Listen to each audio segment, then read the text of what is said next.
हाँ, तो आज मैं आप लोगों को बताऊंगा कि अगर आपने इनकम टैक्स का पेमेंट एसबीआई से करा है, तो उसका अगर आपको चालान नंबर या बीएसआर कोड नहीं मिला है तो उसका क्या प्रोसेस रहता है। ठीक है। तो ये बेसिकली जो प्रोसेस है ये उन लोगों के लिए है जिन्होंने पेमेंट एसबीआई का एटीएम कार्ड के थ्रू करा है, एटीएम कम डेबिट कार्ड के थ्रू।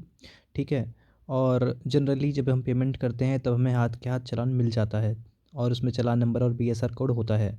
बट अगर कभी ऐसा होता है कि रात को शायद 8 बजे के बाद अगर आप पेमेंट करते हैं तो आपका पेमेंट हाथ के हाथ तभी नहीं होता, नेक्स्ट डे शेड्यूल हो जाता है।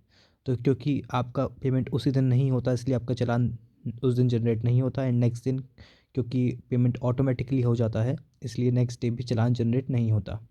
तो अब सवाल ये आता है कि जैसे अब हमें टैक्स ऐड करना है तो हम चालान नंबर और बीएसआर कोड कहाँ से लेके डालें।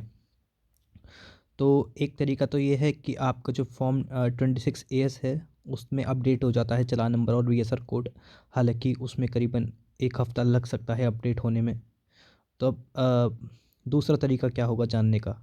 तो दूसरा तरीका ये है कि जिस भी दिन आपका पेमेंट हुआ है उसके नेक्स्ट 24 आवर्स में, यानी कि 24 घंटे के अंदर अंदर या फिर 24 घंटे के बाद ही मान लीजिए, 24 घंटे के बाद आपको मैं एक लिंक बताऊंगा, डिस्क्रिप्शन बॉक्स में मैंने दे रखी है, उस लिंक पर जाएंगे आप। तो आपको अपनी कुछ डिटेल्स डालनी है, उस डिटेल्स को डालने के बाद आपको आपका चालान नंबर और बीएसआर कोड मिल जाएगा। तो घबराने की बात नहीं है। चलिए बताता हूँ क्या होगा।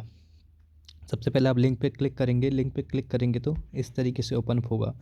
यहाँ पे सबसे पहले आपको मर्चेंट नेम मांगेगा, तो मर्चेंट नेम आपको ऑल्टास डालना है जो कि आपका इनकम टैक्स पोर्टल है बेसिकली। फिर उसके बाद आपको पैन डालना है, पैन नंबर उसका डालना है जिसका आईटीआर आपने फाइल किया है। ठीक है, उसका पैन नंबर डाला। देन आपको अकाउंट नंबर डालना है, अकाउंट नंबर उसका डालना है जिसके अकाउंट से आपने पेमेंट करा है। ठीक है। देन आपको स्टार्ट डेट डालनी है, मतलब एक डेट रेंज डालनी है कि आपने किस दिन और किस दिन के दौरान आपने पेमेंट करा है। तो पेमेंट मैंने 28 दिसंबर को करा था तो इसलिए मैंने रेंज डाल दी 20 से 29 की। ये सब डालने के बाद सबमिट करने के बाद कुछ इस तरीके से खुल के आएगा, जहाँ पे आपका सबसे लेफ्ट में रेफरेंस नंबर आ जाएगा। देन आपका अमाउंट वगैरह आप सब इस तरीके से देख सकते हैं। ठीक है। और आपको क्या करना है कि जो भी आपका ये रेफरेंस नंबर शो हो रहा है इस पर क्लिक कर दीजिएगा। जैसे मेरे में IK0BL शो हो रहा है तो मैंने इस पर क्लिक करा, क्लिक करने के साथ ही इस तरीके से शो हो जाएगा। ठीक है।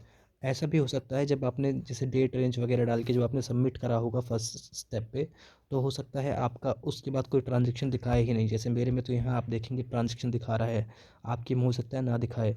तो वो तभी हो सकता है जब ट्रांजेक्शन अपडेट ना हुई हो। तो वो ट्रांजेक्शन मैं बता रहा हूँ 1 दिन लग जाता है अपडेट होने में, तो जनरली 1 दिन के बाद ही चेक करिएगा। ठीक है। तो इस तरीके से आपका खुल के आएगा रेफरेंस नंबर पे क्लिक करने के बाद। ठीक है। अब आपको क्या करना है, यहाँ पे लिखा है click here to see the challan details. तो जहाँ पे ये लिखा है click here to see the challan detail, इस पर क्लिक करेंगे आप तो इस तरीके से आपका चलान खुलकर आ जाएगा। जहाँ पे आप देखेंगे राइट साइड में आपका बीएसआर कोड आ रहा है, वो आप का काम का है, और सबसे राइट में फिर चालान नंबर भी आ रहा है। ठीक है। इस तरीके से आपका पूरा चालान इस तरीके से आपको मिल जाएगा। ठीक है। और भी कुछ आपको पूछना हो तो नंबर मेरा डिस्क्रिप्शन बॉक्स में है और इंस्टाग्राम आईडी भी है, आप दोनों तरीके से कांटेक्ट कर सकते हैं। Thank you.